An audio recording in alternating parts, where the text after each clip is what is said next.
మనం ఆలోచించుకోవాలి. ఒక చోట ఆయన ఒక క్లిప్ పెట్టాడు చక్కగా ఒక స్ట్రీట్ మధ్యలో. అంటే యేసు ప్రభు వారి యొక్క మనం బయట పెట్టే కదా బస్సులు చాలా అలాంటివి. అది ఎందుకు అంటే it's a message. A message? ఇదిగో క్రీస్తు ఎలా జన్మించాడు, అప్పుడు గొల్లలు వచ్చారు, జ్ఞానం వచ్చారు, తొందరలో పాట పాడారు అనేటువంటి అన్నిటినీ మనం మిక్స్ చేసి ఒక మెసేజ్గా మనం ఇస్తున్నాం. అయితే ఆయన అక్కడ ఒక టీవీ కూడా పెట్టాడు. ఏమండి ఆయన నాతో చెప్పాడు, మాస్టర్ వచ్చిన ప్రతి ఒక్కరు నన్ను దండం పెట్టుకున్నానండి. అరే విగ్రహాలు కదా ఇది, ఆయన ప్రశంసాల ముందుకెళ్ళి మనం దండం పెట్టుకుంటామా? అక్కడ దేవుడు ప్రార్థన చేసుకుంటావా? ఫోటో తీసుకుంటాం, okay, that's nice. And that is not the place to worship. No. It's an idolatry. యేసు క్రీస్తు ఫోటో మనం దండం పెట్టకూడదు. గమనించుకోండి, బైబిల్ మనం దండం పెట్టకూడదు. అవన్నీ కూడా మనం జ్ఞాపకం చేసే జ్ఞాపికలు మాత్రమే. ఆత్మతో సత్యంలో ఆరాధన చేయడం మిస్ అయిపోతే మనం we are not worshipping God according to his will, according to our own wish.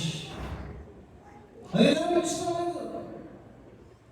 వచ్చిన వాళ్ళతో దండం పెట్టుకున్నాం, ఐదు వచ్చిన వాళ్ళకి కానుకలు వేస్తున్నారు. ఈ కానుకలతో అందరికి భోజనాలు పెడతాం. ఐదు దేవుడు అడిగాడు అమ్మాలరా, ప్రియమైనటువంటి వాళ్ళరా, ఇలాంటివి మనము సరిదిద్దుకోవాల్సినటువంటి మరి విషయంలో ఎవరు క్రిస్మస్ కాలంలో ఎంతో ఉంది.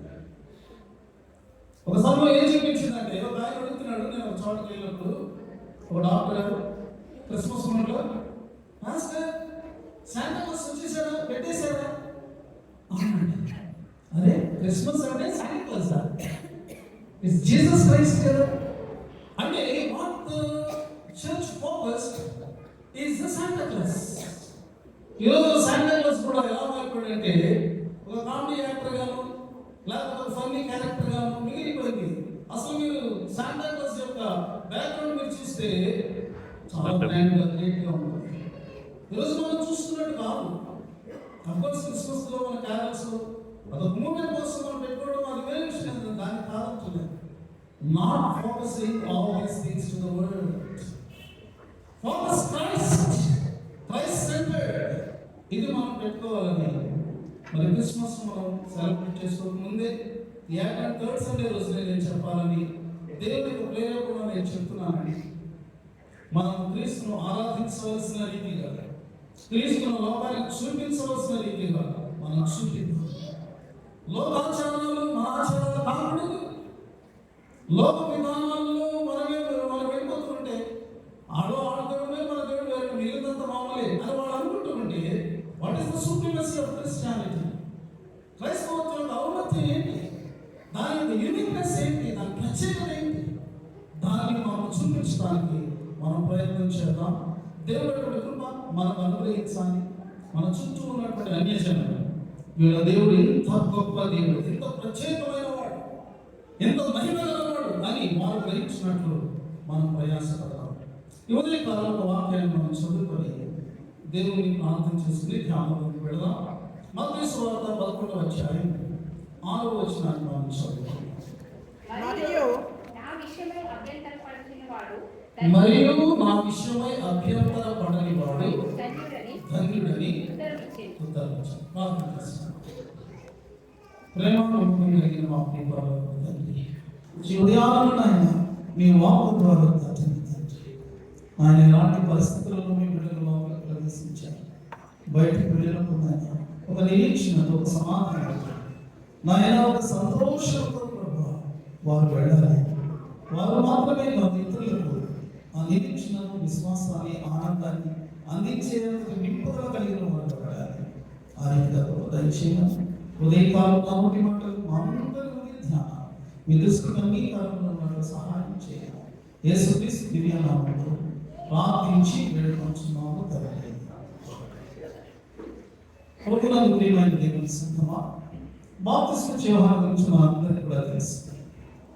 ఎంత గొప్ప వ్యక్తి. ఆయన మాట్లాడుతుంటే సామాన్యమైన ప్రజలు మాత్రమే కాదు, రాజులు గడగలేదు. ఆయన మాట్లాడుతుంటే ఆయన మెసేజ్ ఎంత పవర్ఫుల్గా ఉండేదంటే నిప్పులు పోసుకున్నంత పవర్ఫుల్, శక్తివంతంగా ఉండేది. మొహమాట లేదు. తన ముందుకు వచ్చిన వాడు పరిశీలైనా, ఒక సైనికుడైనా, లేకపోతే సామాన్యుడైన మొహమాటం లేదు. దేవుని వాక్యాన్ని చాలా స్పష్టంగా నేరుగా ఆయన ప్రకటించిన వాడుగా ఉన్నాడు. కానీ ఈరోజు మన లేఖన భాగం వచ్చే సమయానికి ఆయన చెరసాలలో బందీ అయింది.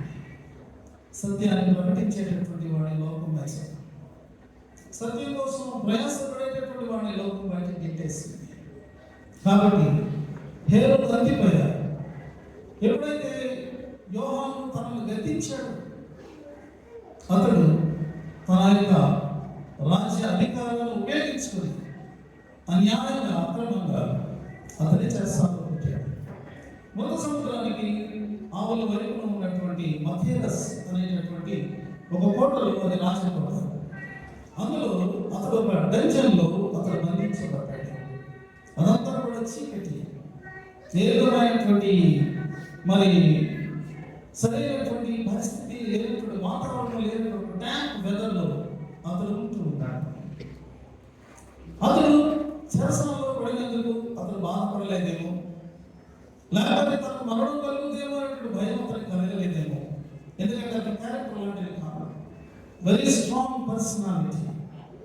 అయితే తన యొక్క ఒక అనుభవం అతను, ఒక సంశయం అతను చెలరేగింది. అది ఏమిటంటే, నేను ఎవరినైనా పాయింట్ అవుట్ చేసి ఈయనే మెస్సియా అని చెప్పాను, నిజంగా ఆ యేసు మెస్సియా అయినా అని ఒక చిన్న సంశయం అతని మనసులో బయలుదేరింది. దానిని క్లారిఫై చేసుకోవాలని అనుకున్నాడు. కాబట్టి తన శిష్యులను యేసు దగ్గరికి పంపించి ఈ ప్రశ్న వేయించాడు. ఏమన్నాడంటే, రాబోవాడు నీవేనా, లేకపోతే నేను ఇంకొకరితో కనిపెట్టాలా అని ఒక ప్రశ్న సంధింప చేశాడు బాప్తిస్మం ఇచ్చేవాడు. ప్రియమైనటువంటి వాళ్ళ, మనం ఎదుర్కొనే పరిస్థితులు, మనకు కలిగేటటువంటి కష్టాలు, లేకపోతే చాలా నిరీక్షణ రహితమైనటువంటి రాహిత్యమైనటువంటి స్థితిలో మనం పడిపోయినటువంటి వేళ మనలో సంశయాన్ని రేకెత్తించుకునేటటువంటిది సాధారణమైన విషయం. ఎందుకంటే మనందరం కూడా మానవ మాత్రులు, మన ఆలోచనలు, ఊహలు మరి వాటి ప్రకారంగా కొన్నిసార్లు జరగనప్పుడు మనము కలవరపడి ప్రశ్నించే వాళ్ళుగా అనుకుంటాం. బాప్తిస్మం యోహాను కూడా అలాంటి కలవరపాటుకు గురి అవడం అనేటటువంటిది అసాధారణమైనటువంటి విషయమే కాదు. ఎందుకంటే అతను మానవాతీతుడు కాదు. It's just like a man like you and me. కానీ తన జీవితంలో చక్కగా దేవుని చిత్తాన్ని నెరవేర్చాడు. ఇప్పుడు చెరసాలలో ఉన్నాడు. చాలా భయంకరమైనటువంటి స్థలం. నేటి కంటే నాడు రాజకీయమైనటువంటి చెర మరింత కఠినమైనటువంటిది అని మనం అర్థం చేసుకోవాల్సినటువంటి వారంగా మనం ఉంటున్నాం. సంశయం కలిగింది కదా అని చెప్పి యోహాను యొక్క విశ్వాసాన్ని మనము శంకించవలసినటువంటి అవసరము ఏమాత్రము కూడా లేదు. Sometimes faith also questions. కొన్నిసార్లు విశ్వాసం కూడా ప్రశ్నలు వేస్తుంది. ఎందుకంటే ఆ విశ్వాసం తనను తాను స్థిరపరచుకోవాలనుకుంటుంది కాబట్టి. ఇక మరి నిస్సందేహమైనటువంటి ఒక స్థితిని తాను పొందాలని అనుకుంటుంది కాబట్టి విశ్వాసం కూడా కొన్నిసార్లు ప్రశ్నలు వేస్తుంది. దాని గురించి మన కంగారు పడతారు. నీ మనసులో కూడా కొన్ని ప్రశ్నలు ఉద్భవిస్తూ ఉండొచ్చు, కొన్ని సంశయాలు చెలరేగుతూ ఉండొచ్చు. అంత మాత్రాన నీవు అవిశ్వాసమే కాదు. ఇది క్లారిఫై అయితే విషయంలో విశ్వాసంలో ఇంకా కదలనటువంటి స్థితిలోనికి నీవు వెళ్ళగలుగుతావు. కాబట్టి ఒకవేళ నాడు బాప్తిస్మం ఇచ్చే యోహాను సంశయానికి గురవ్వడము మనందరికీ వేరు కలిగించేది. రాబోవాడు నీవేనా, మేము మరింత కోసం చూద్దాం. యేసు కాలంలో యూదులు ఎందుకు కలవరపడ్డారు? వారి యొక్క ఆలోచనలో, ఊహలలో ఉన్నటువంటి మెస్సియా యేసుతో మ్యాచ్ అవ్వడం, లేకపోతే ఈ యొక్క మరి మెస్సియాగా తిరుగుతున్నటువంటి యేసు ఉన్నాడే, వారి యొక్క మనసులో ఉన్నటువంటి మెస్సియాకి ఆయన మ్యాచ్ అవ్వడం. ఎందుకు మ్యాచ్ అవ్వడం లేదు? వారు ఎక్స్పెక్ట్ చేసింది ఎలాంటి వారిని, ఎలాంటి మెస్సియా అంటే శూరుడు, వీరుడు, ప్రతి ఒక్కరు వెళ్ళేటటువంటి ఒక మరి రాజకీయ సంబంధమైనటువంటి ఒక గొప్ప రాజును వారు మనసులో ఊహించుకున్నారు. అందుచేత వారికి యేసు చూస్తుంటే ఇదేంటి, ఒక సాధువులాగా సామాన్యమైన బట్టలు వేసుకొని ఈ యొక్క భూమితో ఉన్నటువంటి ఈ యొక్క గ్రామాలలో, ఈ పల్లెటూళ్ళలో, పల్లె సీమలలో ఆయన కాలినడకన తిరుగుతున్నాడు. ఏమి అట్టహాసమైనలో కనబడటం లేదు, ఏమి రాజసమైనటువంటి మరి ఆ యొక్క విధానంలో ఆయన తను కనపరుచుకోవడం లేదు. అంత మాత్రమే కాదు, ఆయన వెనకాల అతి సామాన్యమైనటువంటి వెరీ నార్మల్ ఆర్డినరీ పీపుల్ ఆయన వెనకాల ఉన్నారు. జావరులు లేకపోతే ఇలాంటి వాళ్ళు ఎక్కువగా మెజారిటీ ఉన్నారు. ఆయన చూస్తే ఇదిగో అట్టడుగు వారి దగ్గరికి, తృణీకరించబడిన వారి దగ్గరికి, సమాజంలో ఏమాత్రం గుర్తింపు లేని వారి దగ్గరికి ఆయన వెళుతున్నాడు, వాళ్ళతో కలుసుకుంటున్నాడు. ఇదేంటా ఇది అని వాళ్ళు కన్ఫ్యూజ్ అయ్యారు. There was a great confusion. పాత నిబంధనలో ప్రియమైన వాళ్ళు మనం చదువుకుంటే యేసుక్రీస్తు ప్రభు యొక్క మొదటి రాక, రెండవ రాక కొన్నిసార్లు ఒకే ప్రవచనంలో కలిపి ఉంటాయి అన్నమాట.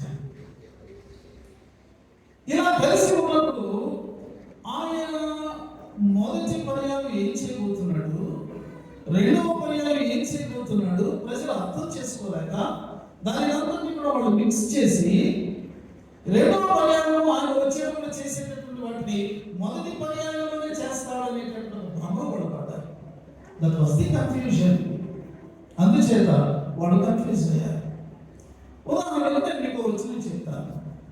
ఎలాగైనా మన శిశువు పుట్టేది వాళ్ళ కుమారుడు అనుగ్రహించబడని ఆయన రాజభాగమును ఆశ్రయించుడు బలవంతులైన దేవుడు, నిత్యుడైన తండ్రి, సమాధానకర్త పేరు పెట్టబడింది. ఇది మొదలుకొని ఏమండి ఆయన రాజ్యం ఎలా ఉంటుంది, మితిలేనటువంటిదిగా, వృద్ధి కలిగినటువంటిదిగా ఉంటుందని రాయబడింది. ఇప్పుడు ఒక చేంజ్ మనం అంటే ఒక చిన్న సపరేషన్ మనం పెట్టుకోవచ్చు. ఈ వచనంలో ఏముంది, ఆయన శిశువుగా జన్మిస్తాడు, కుమారుడుగా అనుగ్రహించబడతాడు. That will be fulfilled in his first coming. కానీ ప్రత్యక్షమైనటువంటి ఆయన రాజ్యము మితిలేనటువంటిదిగా, వృద్ధిని కలిగించేటటువంటి, క్షేమం కలిగించేటటువంటిగా ఉండేటటువంటిది. అది ప్రత్యక్షంగా మొదటి పర్యాయం కాదు, రెండవ పర్యాయం. చూసారా? సో ఇలాగ ప్రవచనాలలో ఉన్నటువంటి విషయాలను వాళ్ళు సరైన విధానంలో వాడు దానిని అర్థం చేసుకునే కారణంగా యేసు ప్రభువు వారి యొక్క మెస్సయా మిషన్ విషయంలో వాడు కన్ఫ్యూజ్ అయ్యారు. ఇది యేసు ప్రభు కాలంలో యూదుల యొక్క ఆస్తి. ఎక్కువగా ఆయనను వారు తృణీకరించడం లేదా అంగీకరించకపోవడానికి గల కారణం ఏంటంటే this was a great confusion.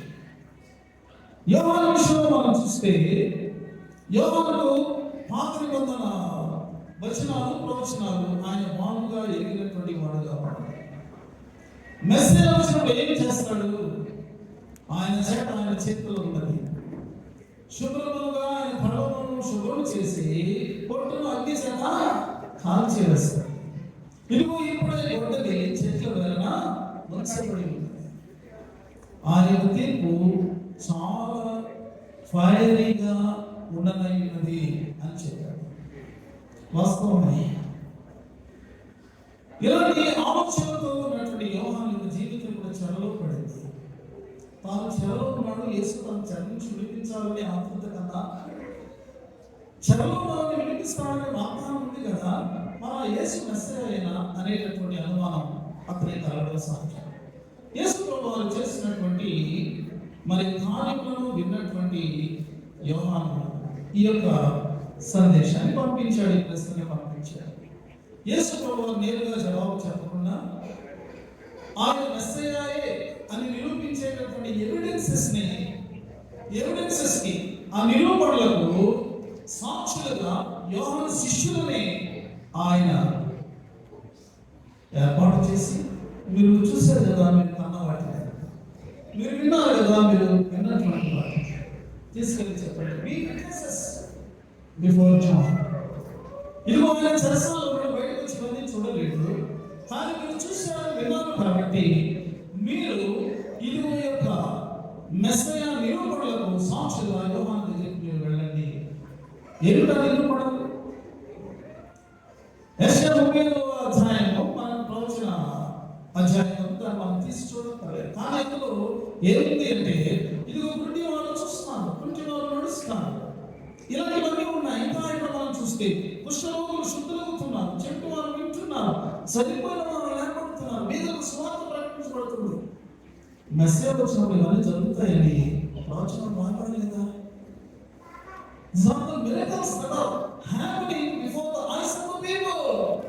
ప్రజల కళ్ళ ముందు అద్భుతాలు జరుగుతూ ఉన్నాయి, కానీ విని ఎరిగినటువంటి కార్యం. కాబట్టి మీరు వెళ్ళి వీటిని చెప్పండి అని అన్నారు. ప్రియమైన విశ్వాసం, ఇది జీవితంలో దేవుడు చేసినటువంటి అద్భుతాలు సరిపోదని ఇంకా కన్ఫర్మేషన్ కావాలి. కొత్త సమస్య వచ్చినప్పుడల్లా కూడా యేసుక్రీస్తు విషయంలో, దేవుని విషయంలో డౌట్ పడుతూనే ఉంటావా? కానీ మన జీవితంలో ఆల్రెడీ జరిగినటువంటి కార్యం దాన్ని తృణప్రాయంగా ఎంచుతావా? నీ కలిగే ప్రతి కొత్త సమస్య నీవు పొందినప్పుడు దేవుని యొక్క కృపను అది తగ్గించేదిగా లేక తృణీకరించేదిగా మారిపోతున్నదా? నీ జీవితంలో నీ సమస్య దేవుని కొత్త కృపను కారణం కావాలి. మరింత దేవుని యొక్క కృపను ఆ సమస్యను కూడా అనుభవించి దానిని అధిగమించి జయించినటువంటి మరి ఒక సాక్షులుగా అది మార్పు చెందాలి. So invite, let the problem come, invite the problem. నీ విశ్వాసాన్ని నిరూపించి దేవుని యొక్క కృప మహిమను కీర్తిని నువ్వు తీసుకుని రాగలిగినట్లు నీ జీవితంలో ఏర్పడే ప్రతి సమస్య నీకు అవకాశం ఇస్తుంది. Every problem is an opportunity. దేవుని విశ్వాసం ప్రభు వారు అంటున్నారు, ఏమని చెప్తున్నారంటే, the greatest blessingness in human life, మానవ జీవితంలో అత్యంత ధన్యకరమైనటువంటిది ఏంటి? బైబిల్లో మీరు చూస్తే ఎన్నో మాటలు వచనాలు చెప్తూ ఇటువంటి వాడు ధన్యుడు, ఇటువంటి వాడు ధన్యుడు, ఇటువంటి వాడు ధన్యుడు రాకూడదు కదా. దివాళకు దాని ధరించేవాడు ధన్యుడు. అలాగే ఇంకా మనం చూస్తే మన ఆయన త్రోవలలో నడిచేవారు ధన్యులు అనేటువంటి మాట మనం చూస్తాం. కానీ ఈ యొక్క వాక్యాన్ని ధ్యానం చేసినప్పుడు ధన్యత అన్నింటిలో గొప్ప ధన్యత ఏమైంటుంది? యేసుక్రీస్తు విషయంలో అభ్యంతరం పడకుండా ఉండే స్థాయికి మన యొక్క విశ్వాసం చేయండి. నువ్వు ఏ సిచ్యువేషన్లో ఉన్నప్పటికీ కూడా ఆయన విషయంలో నీవు అనుమానానికి, అభ్యంతరానికి తాము లేకుండా ఉండేటువంటి విశ్వాస స్థాయిలోకి చేరుకుని ఉంటే విశ్వాసం నీకంటే ధన్యుడు అవ్వకుండా అంతకంటే ధన్యమైన స్థితి ఇంకేది లేదండి. That is the greatest blessingness, greatest blessingness. ఒక పుస్తకం గురించి నేను విన్నాను. ఒక బాగా చదువుతున్నటువంటి వ్యక్తి, ఒక బ్రాహ్మణుడు ఒకరోజు ఆ స్టేషన్లో తప్పున్నటువంటి దురలవాట్లకు బానిసైపోయాడు. అనేక సమస్యలను చుట్టుపట్టేసింది. ఒక స్టేషన్లో అలాగా కూర్చుని ఉన్నాడు, దిగాలుగా కూర్చుని ఉన్నాడు. అక్కడ భిక్షమెత్తుకునేటటువంటి ఒక కుష్ఠరోగి చూసి, భిక్షం వల్ల అయ్యా పెద్దవాళ్ళు గౌరవనీయులు ఏదో దిగులుగా ఉన్నారే చెప్పాడు. నాకు దిగులు ఉంది, కష్టం. ఆ కుష్ఠరోగి చెప్తుంది, అయ్యా మీరు యేసును నమ్ముకుంటే మీ దిగులు పోతుంది. స్టేషన్ బయట ఒక భిక్షం ఎత్తుకునేటటువంటి కుష్ఠరోగంతో ఉన్నటువంటి ఒక స్త్రీ ఆ యొక్క సాక్ష్యంతో ఆ బ్రాహ్మణుడు మారిపోయి దేవుని సేవ. ఆమె యొక్క కుష్ఠరోగంలో, ఆమె యొక్క వీధనిలో, ఆమె యొక్క దరిద్ర స్థితిలో, హీనమైన స్థితి తన ప్రభు మీద ఉన్నటువంటి విశ్వాసాన్ని శంకించడానికి ఆమె అనుమతించలేదు. That is the true blessings. Let she be a leper, no problem. God doesn't care. Let she be a beggar. అడుగుతున్నది ఉండండి. విశ్వాసంలో ఎంత సంపన్నమైన స్థితి. రేపు ప్రభు వచ్చినప్పుడు ఆయన ఈ లోకంలో చాలా ఆరోగ్యంతో ఉండి అన్ని అనుభవించేసి విశ్వాసం లేకుండా ఉన్నటువంటి వారిని ఆయన ప్రశంసిస్తాడు. లేకపోతే లోకంలో ఎన్ని బాధలు, కష్టాలు, రోగాలు, హీనత అనుభవించిన ప్రభు విషయంలో అభ్యంతర పడుతున్నటువంటి ఆ స్త్రీ విషయంలో ఆయన మెప్పులుస్తాడు. ఆలోచించు. నీ యొక్క బాహ్యమైనటువంటి స్థితి నీ విశ్వాసానికి సంకేతం కాదు. నీ ఆంతర్యంలో ఉన్నటువంటి స్థితి, నీవు ఎదుర్కొనే పరిస్థితుల్లో నీవు నిలవగలిగినటువంటి విశ్వాస స్థాయి that counts before God. దేవుని ముందు అది మాత్రమే లెక్కలోకి వస్తుందని దేవుని సేవకునిగా నేను ఘంటాపదంగా ఈ మాటలు నేను తెలియజేస్తున్నాను. ప్రియమైనటువంటి వాగ్దానం యోహాను క్లియర్ అయింది. యోహానికి ఎప్పుడు కూడా డౌట్ పడలేదు. దేవుని కొరకు హస్తాక్షిగా మరణించాడు. యోహానుతో పడుతున్న శిష్యులంతా కూడా ఖచ్చితంగా యేసు విషయంలో సంశయం లేకుండా వారు జీవించి ఉంటారని మనం విశ్వసించవచ్చు. ఈరోజు క్రైస్తవులుగా యేసు ప్రభు విషయంలో మనం ఒకవేళ ఆయన మొదటి రాక విషయంలో మనం అనుమానం లేకుండా ఉండే వారిని ఉండొచ్చేమో దేవునికి వందనాలు చెల్లిస్తున్నాను. కానీ మనకు లేకపోతే క్రైస్తవ సంఘానికి ఒక హెచ్చరిక ఇవ్వబడింది. పేతురు దానిని రాస్తూ ఉన్నాడు. ఒకసారి పేతురు పత్రికలోకి మనం వెళదాం. 2వ పత్రికలోకి ఇక్కడ కొన్ని వచనాలు రాయబడి ఉన్నాయి. 3వ అధ్యాయంలో దయచేసి చూడండి. పేతురు 2వ పత్రిక 3వ అధ్యాయం 3వ వచనంలో 3-4 వచనాలు మనం చదువుకుందాం.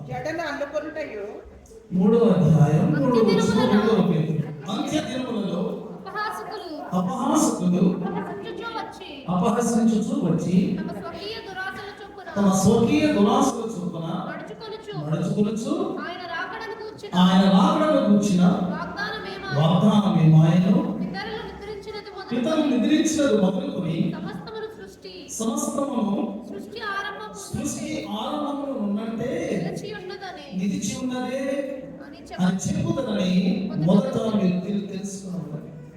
ఓ భక్తుడు ఏమంటున్నాడంటే సంఘం యేసుక్రీస్తు యొక్క ఆయన యొక్క మరలా ఆయన వస్తాడు అనేటువంటి విషయంలో చాలా మంది క్రైస్తవులు దాని మీద పట్టించుకునేటువంటి వారు లేరు. They are not serious about it. తెలుగులో జరగచ్చు, ఎప్పుడో జరగచ్చు, ఉంటామేంటి ఈ లోకంలో ఈ కాలంలో మనం అనుభవించాల్సినంత మనం అనుభవించాలి అని కొత్త ఫిలాసఫీ మొదలుపెట్టారు. Majority of the Christian world have grown cold about the second coming of Jesus. యేసుక్రీస్తు ప్రభువు యొక్క ద్వితీయ ఆగమనం విషయంలో క్రైస్తవ సంఘం ఉండవలసినంతటి పట్టుదలతో ఆసక్తిగా ఎదురు చూసే స్థితిలో సంఘం లేదట చెప్తారు. వాళ్ళు పండుగలలో బిజీ అయిపోయారట. లోక జీవనోపాధిలో సంపాదనలో వాళ్ళు బిజీ అయిపోయారట. కేవలము క్రైస్తవులుగా కలుసుకున్నప్పుడు మాత్రమే కాస్త స్పిరిచువల్ గా వాళ్ళు కనబడుతున్నారట. కానీ వాస్తవంగా దేవుని కొరకు ఆతృతపడి సిద్ధపడి ఎదురు చూసినటువంటి వారుగా లేకుండా పోతున్నారట. సంఘం భయంకరమైన మన జాగ్రత్త పడాలి. మన సంఘంలో ఎవరైనా ఉండకూడదు. ప్రభు రాత్రి వచ్చినా, రేపు వచ్చినా, ఇప్పుడు వచ్చినా, ఎప్పుడు వచ్చినా లాడబడి అన్నట్టుగా మనం ఉండాలి. యేసుక్రీస్తు యొక్క రాకడను గురించి వ్యతిరేకించేటటువంటి వారు, అనుమానించేటటువంటి వారు, దానికి వ్యతిరేకంగా మాట్లాడేటటువంటి వారికి ఒక మాట వారి గురించి రాయబడినది. దే ఆర్ జస్ట్ మాకర్స్, అపహాసకులు. ఈ అపహాసకులు ఎవరు అపహాసం చేస్తున్నారు? నిన్ను నన్ను కాదు, అది కాదు. దేవుని యొక్క వాగ్దానాన్ని వాళ్ళు అపహాసం చేస్తున్నారు. దేవుని వాళ్ళు అపహాసం చేస్తున్నారు. దేవుని వాక్యంతో వాళ్ళు ఇష్టానుసారంగా మాట్లాడుతూ తమలో ఉన్నటువంటి ఆ యొక్క అవిశ్వాసాన్ని వాళ్ళ ఇతరులకి మరి వాళ్ళు చొప్పిస్తూ అపహాసకులుగా తయారవుతున్నారు. ఇలాంటి అపహాసకులు నీ జీవితంలో కావాలి. వాళ్ళు ఎవరైనా సరే, ఏ స్థాయిలో ఉన్నా సరే, నీ జీవితంలో వాళ్ళు నాశనానికి వెళుతూ నేను కూడా నాశనానికి లాక్కుని వెళ్ళేటువంటి వాళ్ళగా వాళ్ళు ఉన్నారు. విశ్వాసం. Don't give place to such Marvel's in your life. వీళ్ళు ఏమంటారంట, ఏమండి ఇంత కాలం అయిపోయింది, ఇన్ని సంవత్సరాలు అయిపోయింది, ఆ సృష్టి ఎప్పుడు అలాగే కదా, చెట్లు ఎప్పుడు మరి ఫలిస్తూనే ఉన్నాయి, ఆ పువ్వులు ఎప్పుడు మొక్కలు ఎప్పుడు పూలు పూస్తూనే ఉన్నాయి, నదులు ఎప్పుడు పారుతూనే ఉన్నాయి, సూర్యుడు ఎప్పుడు తీస్తూనే ఉన్నాడు. చాలా చూపిస్తున్నారు, చాలా చూపిస్తున్నారు. వీడన్నిటికీ కన్విన్స్ అయిపోయి ఈ యొక్క కొత్త బోధులకు మనము ఒప్పించబడిపోయి నిజమే కదా అని మనం అనుకుంటే మనం కూడా అపహాసకులుగా మారిపోతాం. మనకు ఆల్రెడీ ప్రూఫ్ ఉంది. ఆ ప్రూఫ్ ఏంటంటే వర్స్ 6 ఇదే అధ్యాయం, నీళ్ళ వలన అప్పుడున్న లోకము నీటి వలన మునిగి నశించెను. What's happened? మహాజలప్రళయం వచ్చి భూమి అంతటి, భూమండలం అంతటి కూడా ముంచి వేసింది. అది మొత్తము భూమండలానికి ఒక ఎఫెక్ట్ గా దానిని మనము చరిత్రలో మనం చూసాము. లోకమంతా నాశనమైంది. ఆ రోజు నోహు ప్రకటించాడు, 100 సంవత్సరాలు ప్రకటించాడు. తన మాట ద్వారా తను పడుతున్నటువంటి ఓడ ఆ క్లియర్ ఓడ. కానీ వాళ్ళు ఏం చేశారు, పిచ్చివాడు అనుకున్నారు. అతన్ని వాడు అపహసించాడు. కానీ అతను దేని మీద వేసేయాడు, దేవుని వాక్యం మీద వేసేయాడు, దేవుని వాగ్దానం మీద వేసేయాడు. Only one person and one family in the entire world, they believe the promise of God. I believe God. They acted upon the word of God. Water కట్టయ్యా, జలప్రళయం రాబోతుంది. జలప్రళయం అంటే ఎలా ఉంటుంది? ముందు దాని నుంచి క్లాస్ ఎదురు వర్షం చుట్టూ కూడా లేదు. మాకు ఇవేదో జలప్రళయం అంటే మాకు అర్థం కావట్లా. కాబట్టి నేను కొన్ని క్లాసెస్ తీస్తూ అప్పుడు నేను కన్విన్స్ అయితే, ప్రభు అప్పుడు నేను వాడగట్టే ఆలోచనప్పుడు నేను మొదలు పెడతాను అని నోవా అన్నాడండి. Simply leaving the word. అది నీకు అర్థం కాకపోయినా, గతంలో నీ జీవితంలో ఆయన వాడి నువ్వు ఎప్పుడో చూడకపోయినా మాట్లాడేది దేవుడు అయితే నువ్వు నమ్మాల్సిందే. అది నీకు క్షేమం. నోవా అన్నాడు. అందుకే ఆ గురించి ఉన్నాడు, నోవా దేవునితో నడిచాడు, దేవునితో నడిచాడు. నోవా ఇలా అంటే వెళ్ళడమే, నాతో నడవంటే నడవడమే, నోవస్తేనే అంతే. దేవుని వాక్యాన్ని అంత ప్రగాఢంగా అతను విశ్వసించాడు. కానీ మిగిలిన వాడు ఎవరు కూడా విశ్వసించలేదండి. జలప్రళయం అతని ఫ్యామిలీ తప్ప హ్యూమానిటీ అందరూ కూడా, మొత్తం అందరూ కూడా మరి చనిపోయారు. మనం చూస్తాం మన కాలంలో దేవుడు మనకు సూచన ఇచ్చాడు. ప్రపంచం అంతా ఎఫెక్ట్ అవుతుంది అనేటటువంటి ఒక సూచన ఇచ్చాడు. దాని పేరే కరోనా. కదండి, ఎంటైర్ వరల్డ్ ఎఫెక్ట్. ఒక నెల క్రితం చైనాలో ఉంది, చైనాలో చనిపోతారంట. ఇదేదో ఇంత జ్ఞానం అనుకునే లోపల మన ఇంట్లో వచ్చేసింది. అదే మన దేశంలో మాత్రం మన ఇంట్లో, మన ఒంట్లో వచ్చేసింది. అది మనకు హెచ్చరిక కదా. Are serious? దాన్ని మనం గంభీరంగా మనం తీసుకోగలుగుతున్నామా? దేవుడు ఏంటంటే తన కృప చూపించి ఈ యొక్క తెలుగు ద్వారా ప్రపంచాన్ని నాశనం చేయాల. కానీ ప్రపంచం అంతటికీ కూడా ఇలాంటి తయారైనటువంటి పరిస్థితి ఉంది అని ఆయన ఒకసారి చూపించాడు మనకు బతికేది. కానీ నెక్స్ట్ టైం దేవుడు ఏం చేయకుండా తెలుసా? ఇప్పుడు చూడండి, 7వ వచనంలో రాయబడినది, ఇప్పుడు ఆకాశము భూమియు భక్తియు తీర్పును నాశనము జరిగిన అగ్ని కొరకు నిలువ చేయబడినవి. అదే వాక్యములో the next time God is going to punish the whole humanity with the fire. అగ్ని కోసం నిలువ చేయబడి ఉన్నాయట. అంటే ఆకాశము భూమి అని మనం అనుకుంటే ముఖ్యంగా భక్తిహీనులు, వారు అనుభవించేదంతా కూడా దేవుడిచ్చింది. వారు నేర్చుకున్న ఊపిరి దేవుడిచ్చింది. వారు తింటున్నటువంటి ఫలము దేవుడు పుట్టించిన చెట్టులోనిది. వారు తాగుతున్న నీళ్ళు దేవుడు మరి ఆయన సృష్టించిన జలములోనిది. Everything they enjoy whatever God gives, yet they are God. ఇంకా భక్తిహీనులుగానే ఉంటున్నారు. దేవుడు వారి విషయంలో సహించే కాలం ముగియబోతూ ఉన్నది సంగమా. అందుచేత ఎక్కువగా మనం కీర్తనలు సామెతల గ్రంథంలో మనం చూస్తే ఎక్కువ సార్లు యెహోవా అంటే భయభక్తుడు, యెహోవా అంటే భయభక్తుడు, fear the Lord, fear the Lord, obey the Lord అని మనం అనేక సార్లు వినడానికి కారణం భక్తిహీనుల తీర్పు ఎదురు చూస్తుంది, నాశనం ఎదురు చూస్తూ ఉన్నది. వారు అగ్నితో నిలువ చేయబడినటువంటి వారుగా ఉన్నారు. దీన్ని మనం గమనించాలి. అటువంటి వారు లేకుండా ఉండాలి. అయితే ఏది ఎప్పుడు జరుగుతుంది మాకు త్వరగా జరుగుతుందో బాగుంటుంది కదా. కదండి మనం మీటింగ్స్ అయ్యి అనుకోండి, కొంచెం మన స్పిరిచువల్గా కొంచెం బాగుంటుంది అనిపిస్తాయి. దేవుడి ఇప్పుడు వచ్చేస్తే బాగుండు, మళ్ళీ లేట్ చేసినట్టు మళ్ళీ నేను లోపలికి వెళ్ళిపోతానేమో కదా, చాలాసార్లు మనం అనుకుంటూ ఉంటాం. ఎందుకు దేవుడు ఆలస్యం చేస్తున్నాడు? ఎందుకంటే దీనికి ఏమన్నా కారణం ఉందా? దేవుడు అంటే పనిలో బిజీలో పడిపోయి మర్చిపోయాడు. దేవుడు అలాగా మనుషులాగా ఆయన సొమ్మలు కొంత పోస్ట్పోన్ చేసేవాడు. No no, God is always on time dot. కరెక్ట్గా టైంకి దేవుడు ప్రతి కార్యాన్ని చేస్తాడు. కాలం సంపూర్ణమైనప్పుడు ఆయన తన కుమారుని లోకంలో పంపించడే ఎగ్జాక్ట్లీ ఏ టైంలో జరగాలో డాట్ పాయింట్ దగ్గర ఆయన జన్మ లోకం వేశాడు. ప్రతి కార్యం అలాగే చేస్తాడు. మరి ఇప్పుడు మనకు డిలేగా అనిపిస్తుంది, దేవుడికి డిలే కాదు. వయసు అని మనం ఆలోచన చేస్తాం. 9వ వచనం కొందరు ఆలస్యం ప్రభు తన వాగ్దానం గురించి ఆలస్యం చేయవాడు కానీ ఎవడనూ నశింపవలెనని నిశ్చయింపక అందరూ మారు మనసు పొందవలని కోరుచు మీ ఎడల దీర్ఘశాంతము గలవాడై ఉన్నాడు. మనకు డిలేగా అనిపించేటటువంటి వాస్తవంగా it's God's long suffering. Long suffering, దీర్ఘంగా ఆయన శాంత వహిస్తున్నాడు. దీర్ఘంగా శాంత వహిస్తున్నాడు ఏంటో తెలుసా? ఇంకా మన జీవితాలను భరిస్తూ ఉంటాడు.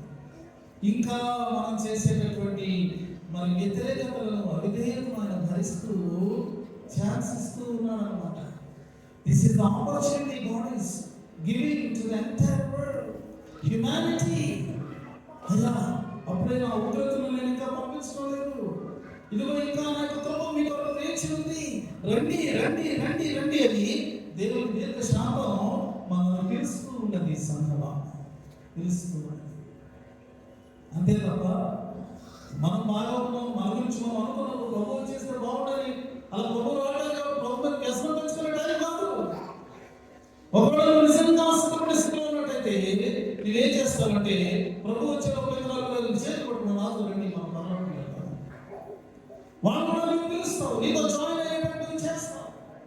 కాబట్టి మన ఆశ్రయించుకుంటున్నటువంటిది దేవుడు ఆలస్యం చేయడం లేదు. God has his own time. తప్పకుండా ఆయన ఈ లోకంలోనికి వస్తారనే విషయాన్ని మనం తెలుసుకోవాలి. ఇదిగో నేను త్వరగా ఆలోచిస్తున్నాను, ఇదిగో వారికి ఇచ్చినట్టు నాకు చేతులు జీవితం ఉన్నది అని ప్రభు ఆయన శ్రమించినటువంటి మాటలను మనం జ్ఞాపకం చేసుకోవాలి.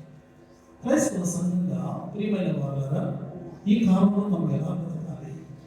ఆయన రాక కాలంలో ఆయన రాక వచ్చే క్రైస్తవులుగా మనం ఎలా బ్రతకాలి? పౌలు ఆ విషయాన్ని మనం తెలియజేస్తూ ఉంటాడు. పౌలు గురించి నేను ఆలోచన చేస్తే నాకు చక్కని మరి ఆయన గురించి సంతోషకరమైనటువంటి విషయాలు నాకు రాలేదు. బాప్తిస్మం ఇచ్చే యోహాను నూతన నిబంధనకు ముందు ఉన్నటువంటి వాడు, పౌలు నూతన నిబంధన తర్వాత ఉన్నటువంటి వాడు. నూతన నిబంధనకు ముందు ఉన్నటువంటి బాప్తిస్మం ఇచ్చే యోహాను చెరలోనికి వెళ్ళినప్పుడు అతను సంశయాన్ని కలిగి, నేను ప్రకటించే మెస్సీయాని యేసయ్యా అనుకున్నాడు. తర్వాత ప్రభు పౌలు పెట్టాడు, సంశయం తీర్చుకున్నది విషయం. కానీ పౌలు కూడా చేస్తాడనుకుంటాడు. ఒకసారి కాదు, అనేక సార్లు. మరి రోమా రాణు వారి చేత బెత్తాలతో అతను వీరు చిక్కుల కొట్టబడింది చాలాసార్లు.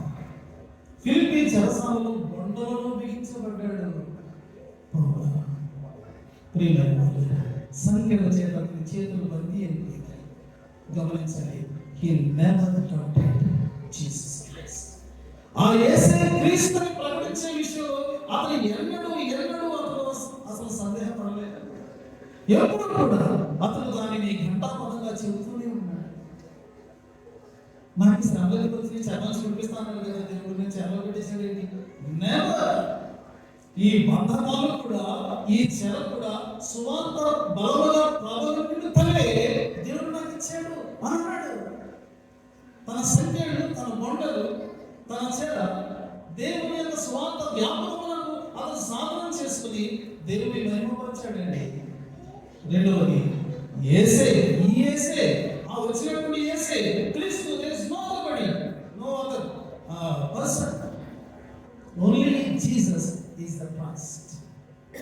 అద్భుతమైనటువంటి విషయం ఆయన అంటున్నాడు.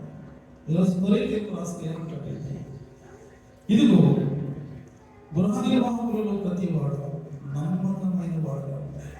ఓ Christian, you must be a faithful Christian. నమ్మకమైన క్రైస్తవ విశ్వాసిగా ఉండాలి. నమ్మకమైన గృహ నిర్వాహకుడిగా ఉండాలి. నమ్మకమైన పెద్దగా ఉండాలి. నమ్మకమైన సేవకురాలుగా ఉండాలి.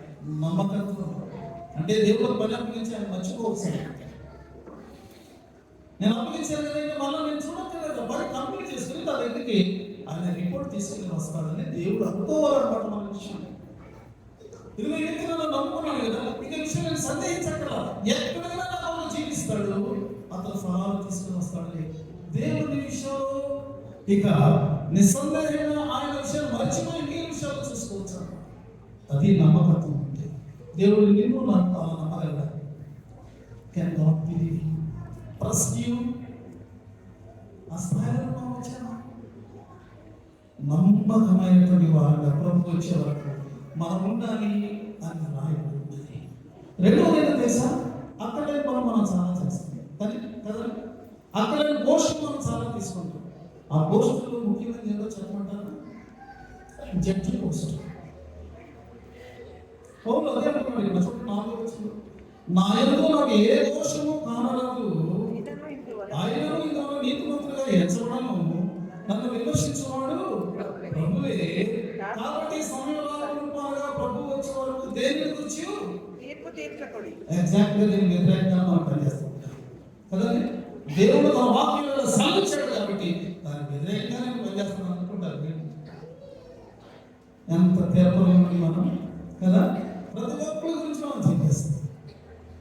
ఇతరుల యొక్క అంతర్గత విషయాలు మనకు కావాలి. ఎంత ఇంట్రెస్ట్ వచ్చేది అసలు ఎప్పుడు దేవుడు వాక్యాలు నాకు ఆసక్తిగా వినలేదు. భక్తుడి గురించి ఎవరైనా భక్తుడు చెప్తూ ఉంటే ఎదురు మనం వింటాం. దీన్ని ఈవ్స్ డ్రాప్ అని అంటారు. Eve's drop. ఎందుకు మనకంత ఆత్రత, ఎందుకు మనకంత ఆసక్తి? అవతల గురించి తెలుసుకోవాల్సినటువంటి బాధ్యత మీకు ఎవరిచ్చారు? మళ్ళీ దాని మీద కామెంట్స్.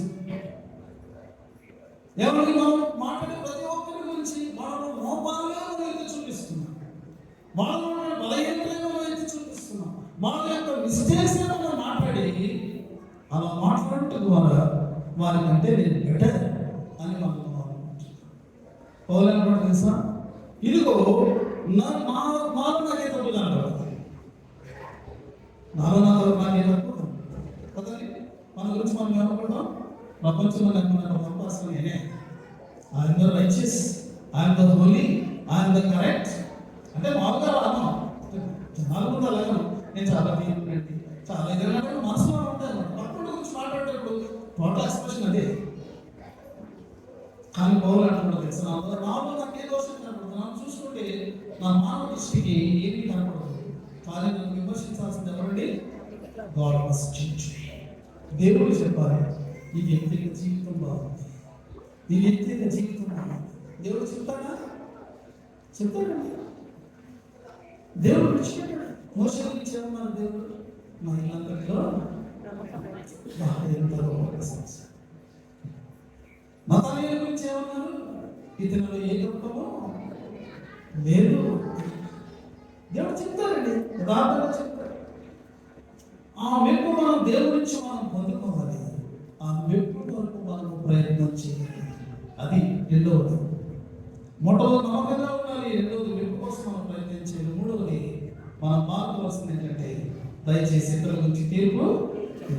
ఆ పని దేవుడు చేసుకుంటాడు కదా. దేవుడి స్థానంలో నేను ఎవరు రమ్మన్నారు? కదండి. Let God judge each and every person. Maybe your judgment may be wrong. నువ్వు తీర్చే తీర్పు శుద్ధ తప్పై ఉండొచ్చు, లేకపోతే నిన్ను గురించి నువ్వు తీర్చే తీర్పు శుద్ధ తప్పై ఉండొచ్చు, అబద్ధమై ఉండొచ్చు. మనం ఆలోచన తీర్పు తీర్చు. ప్రభు తీర్పు తీర్చే పనిని మన ప్రభువుకు అప్పగిద్దాం. ఎందుకంటే ఆ దేవుడు హృదయంలోని ఆలోచనలన్నింటినీ ఆయన బయలుపరుస్తాడు. అంధకారంలోని రహస్యములను వెలుగులోకి తెస్తాడు. తెలిసిందే చీకటిలో ప్రతిదీ కూడా ఎక్స్పోజ్ అయిపోద్ది. హృదయంలో ప్రతిదీ కూడా ఎక్స్పోజ్ అయిపోద్ది. Everything will be expose. నా హృదయంలో నీ హృదయంలో ఉన్నాయి. చీకటిలో వెలుగులో మనం చేసినవన్నీ బయటకు రాబోయేది ఉంది. ఆ దినాన ప్రభు మనల్ని మెచ్చుకుంటాడు. పౌలు గారు ఏమంటున్నాడంటే ప్రతి వానికి తగిన మెప్పు దేవుని వలన గాడ్ ఈస్ ద రివార్డర్. నా జీతం నా చేతిలో ఉంది, నేను త్వరగా వస్తాను కదా. Is coming with reward. మెప్పును తీసుకుని వస్తున్నాడు. ఆయన ఏమవుతున్నాడో తెలుసా? బలాత్మకమైన మంచి దాసు, బలాత్మకమైన మంచి దాసు కదా. బలా అని అంటున్నాడు దేవుడు. అంటాడు బలా ఎవరి విషయంలో? నమ్మకంగా జీవించే నీ విషయం. అంతకంటే గొప్ప సంగతి ఉంటుంది. ప్రియమైన వారు, ఈ ఉదయకాలంలో ప్రభువు రాక సమీపంగా ఉన్నదని మనం గ్రహించిన వారు మన జీవితాలను పరిశీలించుకుంటూ యోగ్యంగా ప్రభువు రాకకు మనం సిద్ధపడవలసిన వారు. మన ఏ దిశలో చక్కటి పరిచర్య చేసి ప్రభువు నన్ను నిద్రించినటువంటి సేవకులు, ఆయన పేరు సిఏజీ ప్రసాదరావు గారు. ఆయన ఒక చక్కని మాట రాశారు. మీరు వీడియో ఉండవచ్చు, లేకపోతే కొత్తగా చేత మన కీర్తన పుస్తకంలో ఉంది. 658 ఈ యొక్క కీర్తనలు పల్లవి కొన్ని చరణాలు నేను పాడాలనుకుంటున్నాను. అయితే ఇది అర్థం చేసుకుంటూ మనము పాడదాం. 658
ఇది ప్రార్థనలో దేవుని సన్నిధిలో మనం తరలించాలి.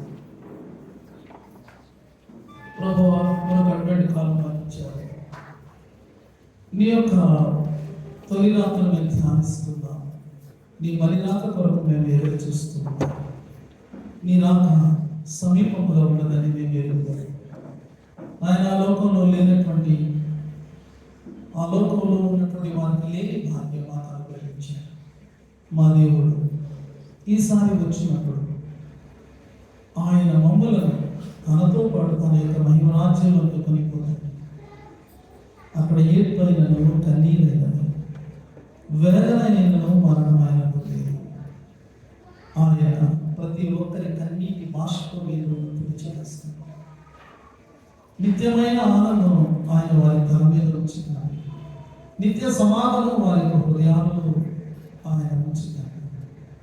ఆ ప్రేమ రాజ్యంలో దేవుని ప్రేమానుభవాలు మేము గడపనైనా. ప్రియమైన వారు, ఇది ఎంత గొప్ప భాగ్యం. ఒకప్పుడు జలప్రళయంతో లోకం నాశనం అయ్యింది. ప్రజలు అప్పటి వరకు అనుకున్నారు అంత మామూలుగానే ఉంది కదా. దేవుడు క్షణంలో మార్పు తీసుకొని రాగలడు.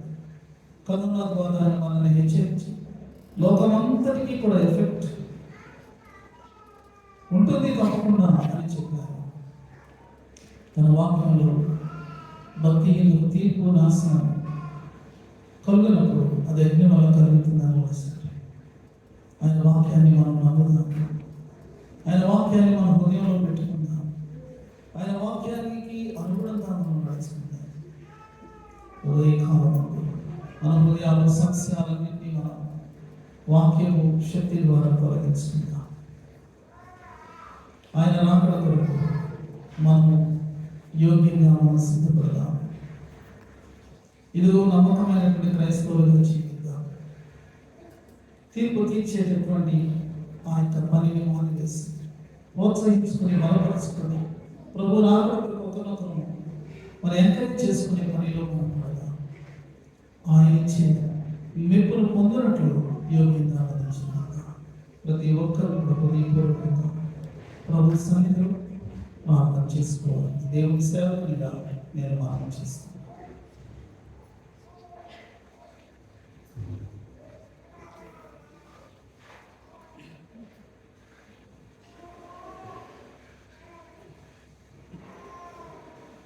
సమస్త జ్ఞానం మించిన దేవుని సమాధానం యేసుక్రీస్తు వారి హృదయములకు తలంపులకు కారణం.